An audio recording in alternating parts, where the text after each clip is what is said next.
It's Monday, and that means it's time for a new episode of Interviewing People, the career cast where you can learn about a variety of careers from people actually doing the work. Today I'll be talking with Jared Smith, who once walked these halls but is now a University of Cincinnati graduate with co-op experience as an aerospace engineer. Jared will be sharing about his path to becoming an engineer and much more, so enjoy the show. Today we have Jared Smith with us. He's a 2016 Van Buren graduate, and he is an aerospace engineer, earned his degree at the University of Cincinnati, and he's going to talk to us a little bit about co-ops because that's something that I don't know a ton about, and I'm guessing a lot of people that might be watching this don't either. So he will hopefully shed some light on that so that if anyone would benefit from a co-op, they would be able to do that. So Jared, thank you very much for joining us today. And I guess to get us started, I'd like you to talk a little bit about just as an aerospace engineer. And on LinkedIn, you've got some other names or words there in front of that title, like aeronautical, astronautical. What are the differences in those different terms, and what does that mean for you as an aerospace engineer? So to be honest with you, it really doesn't, they all mean the same thing, to be honest. It's every school has their own name for the program. I think at Purdue, it's aeronautical and astrological. Cincinnati's aerospace. I think at Ohio State, it's aerospace as well. But it's really just a different name for their program. You may take one or two different courses that'll have you lean a certain direction in the industry, but it's really all the same. Just Okay. kind of every school wants to be a little unique. Okay.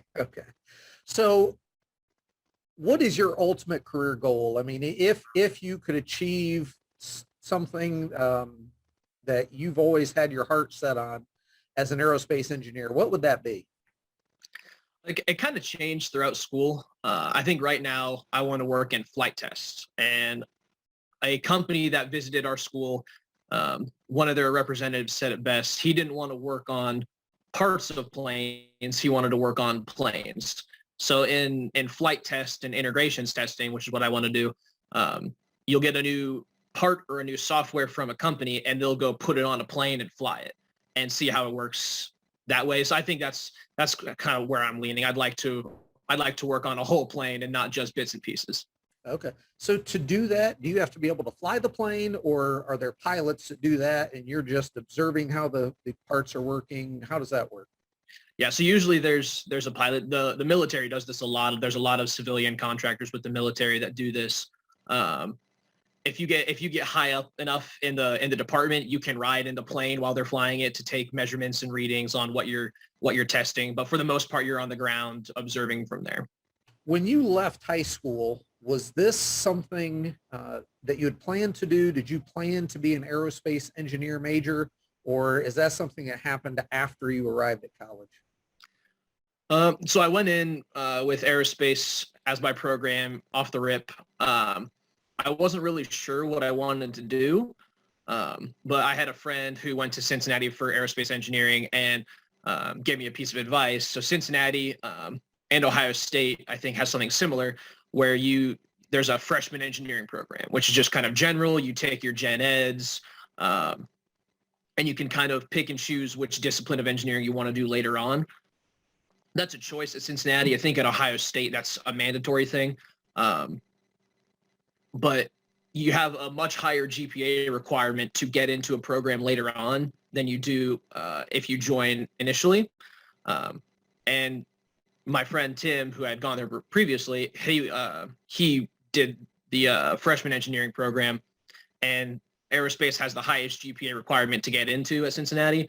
And so I had the grades and the ACT score to do aerospace initially. So I did that, which is a good thing because after my second semester, I didn't quite take college as seriously as I should have. And I wouldn't have had the grades to join aerospace later on. Okay. So yeah, and obviously, I'm sure that changed as you matured and yes, realized absolutely. that, hey, I this is my future vocation. I better get going with that. So as you think about your college experience, I noticed on LinkedIn that when you were at Standard Aero, it said that it was an internship co-op. And then when you were at Barnes Aerospace, it just said co-op. Can you explain how those two situations were different, if they were, and how does a co-op differ from an internship? They really weren't any different for me. I think honestly, it's very similar to how every school has a different name for their aerospace program. It's just kind of what their company chooses to call you. At Barnes, I was a full employee, full-time employee, and at Standard Aero, I worked full-time, but I was considered a contractor under their umbrella. So just kind of technicalities. It really wasn't any different in my day-to-day. I don't even know if managerially it was any different for them. It's just kind of the label that they put on things for their own purposes. Were you also taking college classes during both of those times? I noticed you were at Barnes for a full year, and at Standard Aero, you were there about 5 months. Were you taking classes at the same time, or was it basically a full immersion into the workplace? Full immersion. The reason it's a full year for Barnes is because I had 2 semesters there, but I had a semester of classes in between. So that kind of just the technicality of having a full year was just the easiest to put on my LinkedIn. But it's a full semester of full-time work. If you really want to, you can talk to your advisor about it.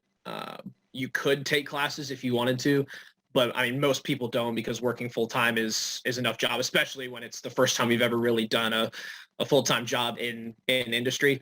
Yeah, I worked full-time for, I guess, a full semester, so 16 weeks, give or take, 40 hours a week. Didn't take any classes. I had some friends that took classes. They took 1 or 2 online classes because they were shooting for a minor and they wanted to stay on track. But for the most part, nobody I knew took classes. Did you have to go seek out the co-ops yourself? Were those posted at the University of Cincinnati, that it made it easy for you to find those? How did you even find out about the opportunity to do these co-ops? One of the reasons I went to Cincinnati is that their co-op program was mandatory. It's a 5-year degree instead of a 4-year degree, but within those 5 years, you do 5 semesters of co-op. I did 3 because COVID didn't help that, and I had to retake a couple of classes early on in school, so I only did 3. But the intent is you do 5 rotations. You can kind of go about it a lot of different ways, getting your job. I know people that went out and found a job just all on their own. I had a friend find a job in Barcelona and then go to his advisor and say, hey, they're willing to take me as a co-op. And they got the green light from the school and were allowed to go live in Barcelona for 8 months and work. But for the most part, the school has an online board, I guess, of positions. So most of the companies, they've been doing co-op for over 20 years. So they have relationships with these companies. These companies operate under the expectation that there's going to be 5, 10 interns or co-ops coming in every semester for them. So it's expected from the school and from the company. So it kind of makes it easy on you. I had a lot of trouble finding them, actually. For whatever reason, every time I tried to find a co-op, I had a lot of trouble doing it. I ended up having friends working at companies where their companies needed another co-op to come in for some unexpected reason. So I had a friend text me and said, hey, we have a co-op opening here. And then I went in. Or my advisor said, hey, these people last minute, they called me and said, hey, they need a co-op. Are you still looking? And I said, yes. But it's kind of all out there for you. No, I got lucky in that I didn't have a good time finding them, and they ended up being handed to me. But for the most part, it's just a big old board, and you got to go down the list and apply to all of them and hope for the best. Would you say that most majors have similar co-op opportunities? I know, at least for engineering, it's required for all of engineering and required for the art school at Cincinnati too. So because they've been doing it so long, like I said, most of these companies have an expectation that they will be receiving co-ops from Cincinnati. the opportunities there for just about every discipline, every major. I know the business school does co-ops, but it's optional for their programs. Yeah, there's a lot of jobs, and Cincinnati is really great about it because they have those relationships, and it's really easy just to like shoot an email, say, hey, this kid needs a job, or are you hiring for this spring? Because they probably are. That makes it really convenient for students, which is good. What are some things you did while you were on your co-op? And then also, is that something that was paid? How did that work? Yeah, so the all three of my co-op rotations were paid. I was a full-time employee, got paid. I think that's probably the biggest difference between co-op and internship, at least to my understanding. I know a lot of people that did internships for different programs at Cincinnati, and a lot of them didn't get paid. Everyone I know who did a co-op got paid. I think that's your bottom line difference, because again, that expectation from the school and the companies, that's just a fact of their life. Right. So my first co-op at Barnes Aerospace, they repair jet engine parts. They're a repair shop. I did a lot of different things. My first semester, I was given one big project. They were having problems in their shipping department, getting the wrong parts with the wrong shipping labels. So you may send a company the same part, but it's the wrong one, even though it's the same object. They have to know very specifically because it's aircraft components, and there's not a lot of room for error. Right. So I was given a job to troubleshoot and set up a new scanner for their shipping department.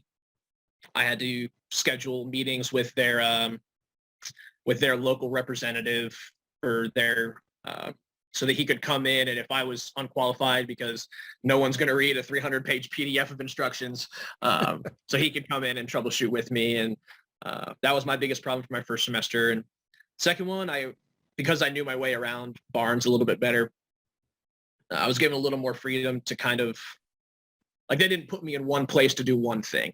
I was more of a go-to guy. I really didn't know what I was doing every day when I walked into work. It would just be whatever the engineers I was assigned to had for me. I 3D modeled fixtures to help the operators on the floor do grinding easier. A couple fixtures to help welders do their job a little easier. A lot of little things. It's kind of hard to describe because it was so varied day to day. Right.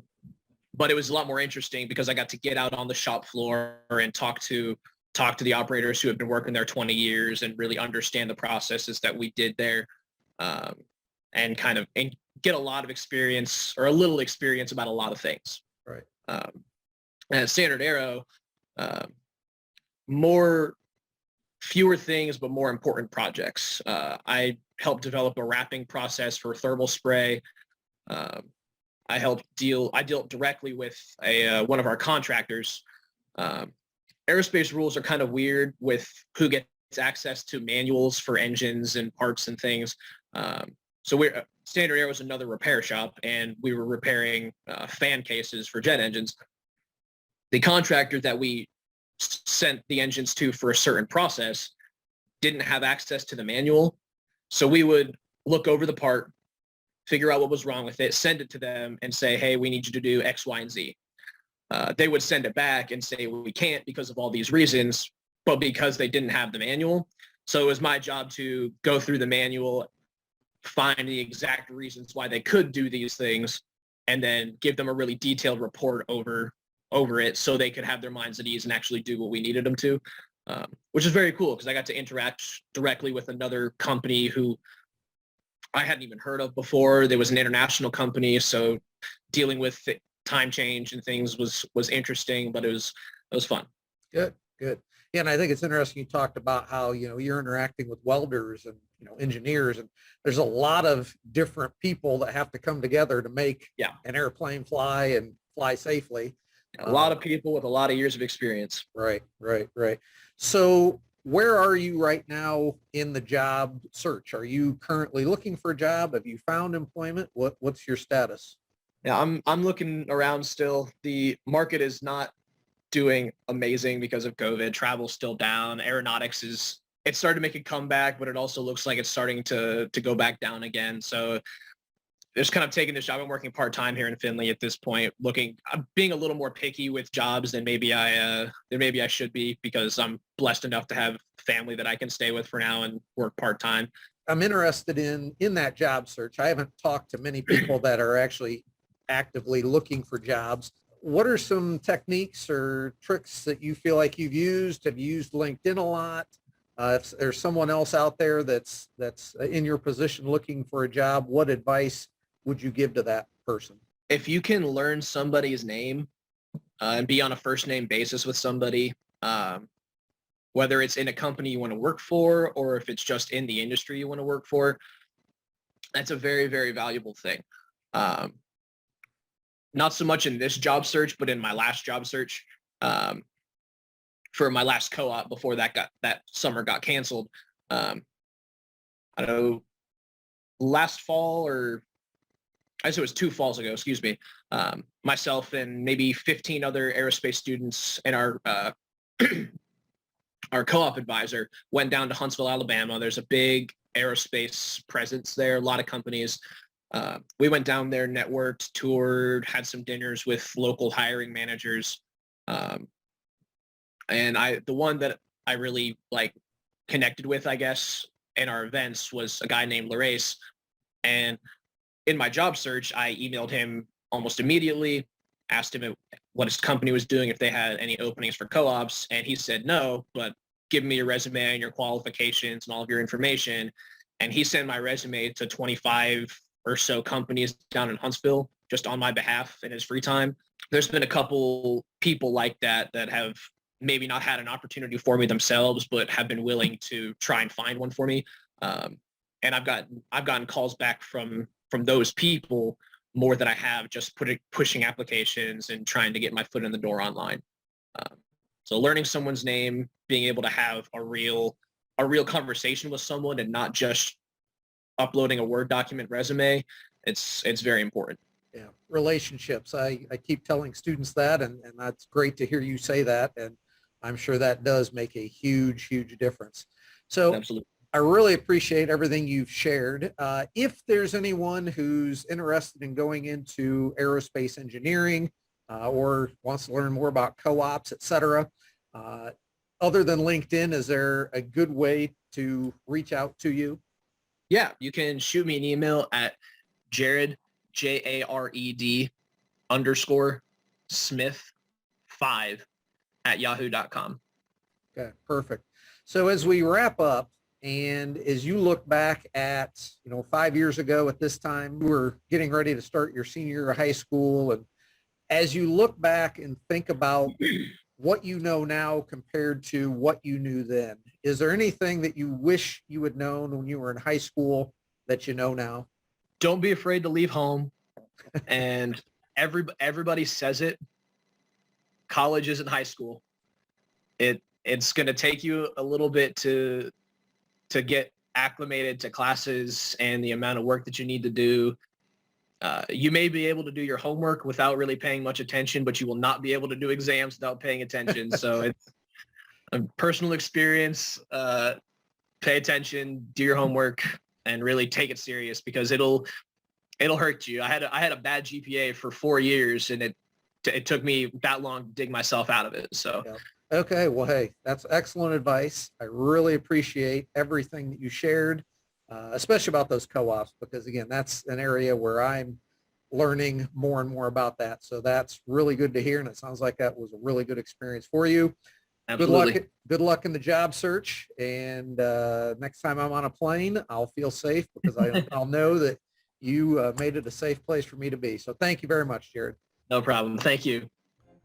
Thank you for watching this interview with Jared Smith. To learn more about co-ops and engineering, and to be sure you don't miss upcoming interviews, please click subscribe so you'll know when the next episode is released.